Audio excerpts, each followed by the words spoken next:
Yo, what up, street togs, street blogs, street vlogs, demigod togs. All right, some turbo thoughts.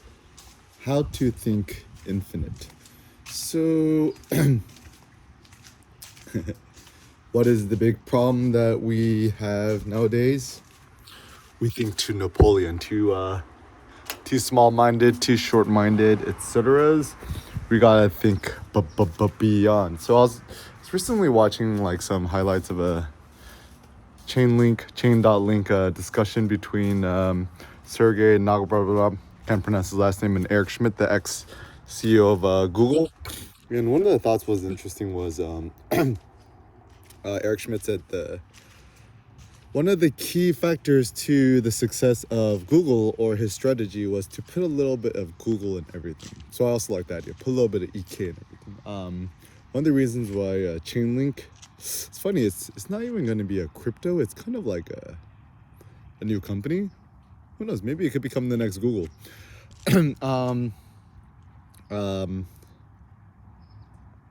And yeah, I could forecast in the future there's going to be a little bit of low-key Chainlink and everything with the Oracle networks and decentralized Oracle networks, etc.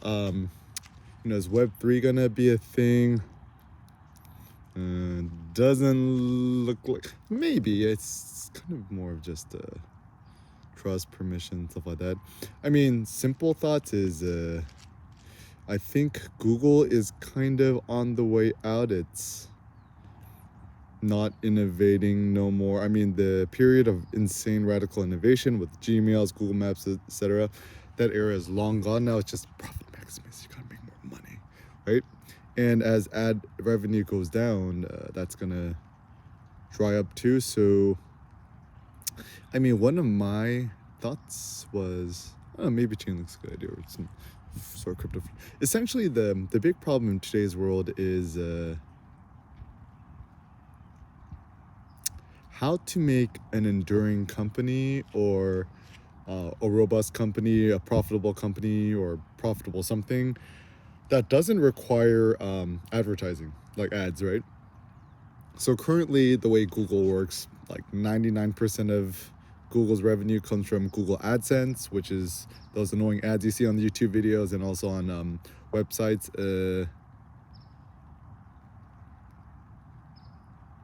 Same thing with Facebook. Facebook owns Instagram and everything. All the annoying ads you see. Nobody likes ads, right? That's how they make money. So, I mean, simple thoughts like if you use a sole proprietor, like, you know, you do your own thing. You got no employees, just you solo media empire, etc. You could monetize, make money by teaching workshops, consulting, creating your own products, selling them, etc. Or you could be like a crypto speculator like me. Join the 10 plus Bitcoin club, etc. Just lower your standard of living, pay $500 a month in rent, live off the grid, go to the gym, lift heavy, go to the gym twice a day, work out once in the gym, lift weights, and then the evening or in the morning do yoga. It's actually funny because me and Cindy have been working out twice a day. She's been stacking up on her core power yoga classes, doing the sculpt class, and then doing the C2 class.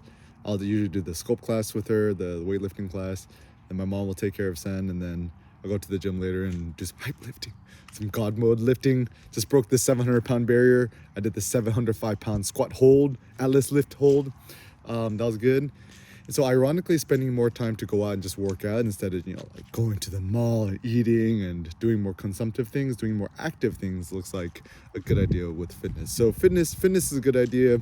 Currently, Lululemon is killing it with, I just bought a buttload of stuff on clearance, the Metal Vent Tech 2.0, the Lululemon license to train shorts are quite good too. And so, yeah, I think a good future is definitely fitness, kind of like diet, health, nutrition, I mean, I love the gym and stuff like that. I have a thought of like a photo gym or gym for kids. Why can't you just open up a gym for kids with a bunch of dumbbells or heavy ass weights and just have the kids throw around like little atlas? Can you imagine like a little strongman competition except for like little kids? That'd be so fire. Not those. I went to a rock climbing wall. Took our nieces, Benji and Amelia. They loved it. I'm like, and then it's really kid friendly. I'm like, why don't they have a kid friendly weightlifting gym? Or throne sewing gym. I don't know. I'll start something. Start my own monster story. If you want to enroll your kids into the Eric Kim monster story, shoot me an email at eric@erickim.com and I'll hook you up. Okay, so essentially the road and the path to think infinite, be infinite, is just no ceilings, no glass ceilings, no metaphorical, no literal ceiling. I've actually found that when I'm indoors in the house with a narrow ceiling or any ceiling, it actually sequesters my thoughts. I can't think big and lofty. So usually what I'll do is I'll wake up in the morning, have a buttload of coffee, use the bathroom, and then drink a bunch of water, and then just come out to the front lawn where there is no ceiling. All I can see is sky. Sometimes also what I'll do on my iPad Pro, I'm doing this on my iPad Pro right now, I'll open up Apple Maps, not Google Maps, Apple Maps, and I'll just zoom out and just like look around the globe. I'm like, so much left to conquer and dominate. So some interesting pertinent news. Looks like Biden just invested $800 billion. That's a B. That's nearly $1 trillion into the U.S. military, which is good for Biden and good for the states because at least Biden has a spine. He cares for the military. Truth be told, I'm anti-war, anti-military stuff.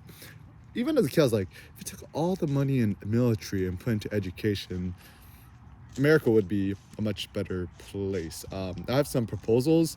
If America wants to kind of double dip into the education system and make it more financially whatever, why not just do more like ROTC type, military stuff in the K through 12 education and just have it funded through the US military? Because there's like a lot of kids. I used to be super anti-military, stuff like that as a kid growing up.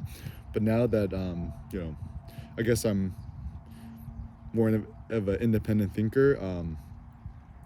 If like kids had to do a mandatory, like, we have to do like social studies, like why not just have like a military ROTC thing where kids could learn to become more, I don't know, prepared or whatever. Like imagine kind of more of an upgraded, robust Boy Scouts, I guess, but mandatory in the K through 12 curriculum. I mean, like even the good thing with ROK, Republic of Korea, aka South Korea, all military, all men must serve at least 3 years of military training post-college usually, or pre-college. So all US military, all Korean men essentially know how to load and unload a gun and a rifle. So just in case, China comes knocking or North Korea comes knocking, they're going to be prepared. And I read it's a free PDF. Just go to defense.gov, right, which is the Department of Defense military website. And currently, America sees the greatest threat is, PRC, People's Republic of China, People's Liberation Army, PLA, kind of encroaching on the Indo-China Straits area and encroaching on Taiwan, whatever.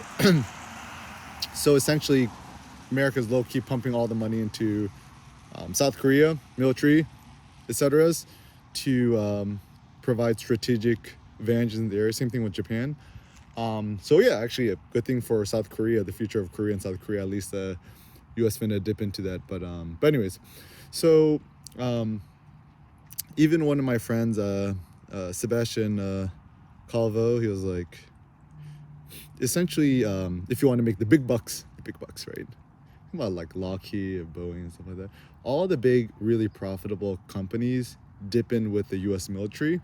So actually, if you want to make a buttload of money, just do more stuff for the U.S. military. Like I was even thinking, I always go to the military the defense.gov or the military U.S. Army websites just to dip around. The photos are pretty cool, but I feel like they could be better.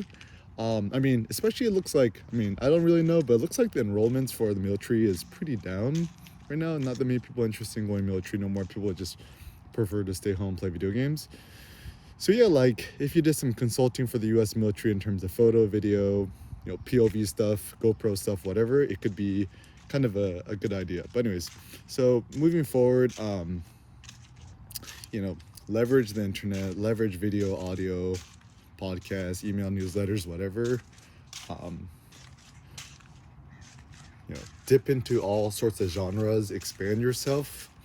Um, think of yourself as the ultimate expansion pack.